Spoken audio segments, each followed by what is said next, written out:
Do you think we are seeing a new reality, a new paradigm? Well, as far as the models are concerned, then yes. We haven't seen these temperatures before, but by the same token, our computer modelling is getting better, it's getting more accurate, it's getting higher resolution. So it could be a combination of these factors, which in actual fact just means that it's actually modelling these things better. That it may not necessarily mean that they haven't happened before, but it's simply that we haven't been able to model it before. Alasdair Hainsworth, thanks for joining us. You're welcome. Well, the heat wave which has struck southeastern Australia has already broken a number of weather records, the longest hot spell since records began, the new highest average national temperature, although that record itself may have been broken again today, just waiting for the final figures to come in. And next week isn't showing any signs of relief, and in an unprecedented move, the Bureau has actually increased the temperature scale on its maps to cope with its higher temperature forecasts. Well, I spoke earlier with Alasdair Hainsworth from the Bureau of Meteorology. Well, Alasdair Hainsworth, why are we in this situation where Australia is breaking these temperature records? Unfortunately, with the lack of cloud over central Australia, lack of moisture, we're just seeing conditions becoming hotter and hotter, and so as a result, we're just seeing these records being broken. And you're seeing these heat waves happening now, not just in one city or one part of the country, but across large parts of the country at the same time, and going on and on and on. So what you're saying is that that could well continue. Yes, unfortunately, that does appear to be the case. The reason that we've seen this particularly prolonged period is because there's been nothing to cloud over Central Australia. Central Australia has been cloud-free now for a number of weeks. And this is the hottest time of the year when the sun is at its southernmost extent. It's down on the Tropic of Capricorn. As a result, we're seeing day after day of clear skies. And it's just heating the surface of the Earth, which is heating the layer of air just immediately above the Earth.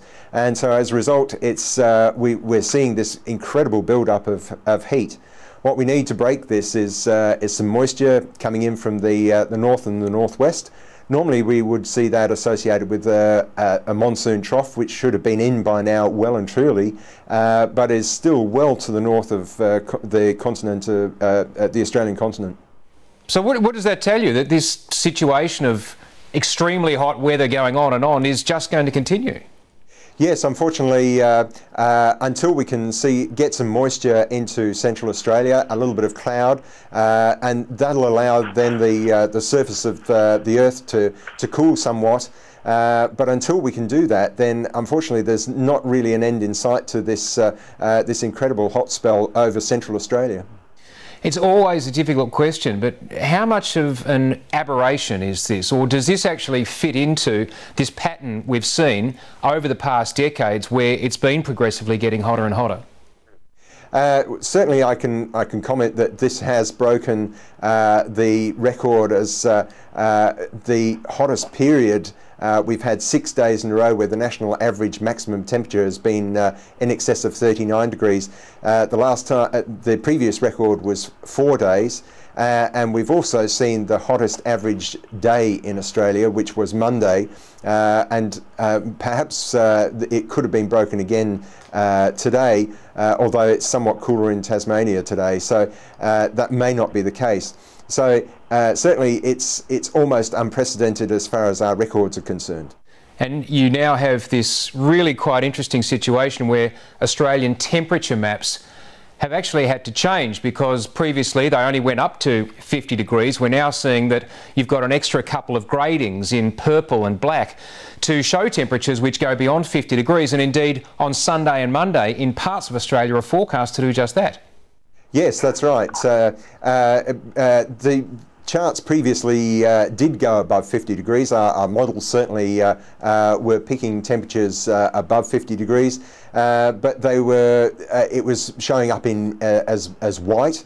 And so we decided that we would alter the temperature scale to ensure that it showed it properly, and we've added the extra 2 gradations which take the temperatures up to between 52 and 54 degrees Celsius.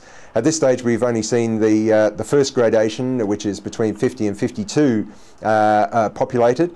But yeah, it's certainly extraordinarily hot over South Australia and Central Australia, and unfortunately, it does appear as though it's set to continue.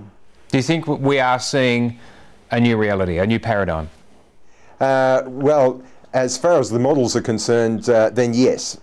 We haven't seen these temperatures before, but by the same token, our computer modelling is getting better, it's getting more accurate, it's getting higher resolution. So it could be a combination of these factors, which in actual fact just means that it's actually modelling these things better. That it may not necessarily mean that they haven't happened before, but it's simply that we haven't been able to model it before. Alasdair Hainsworth, thanks for joining us. You're welcome.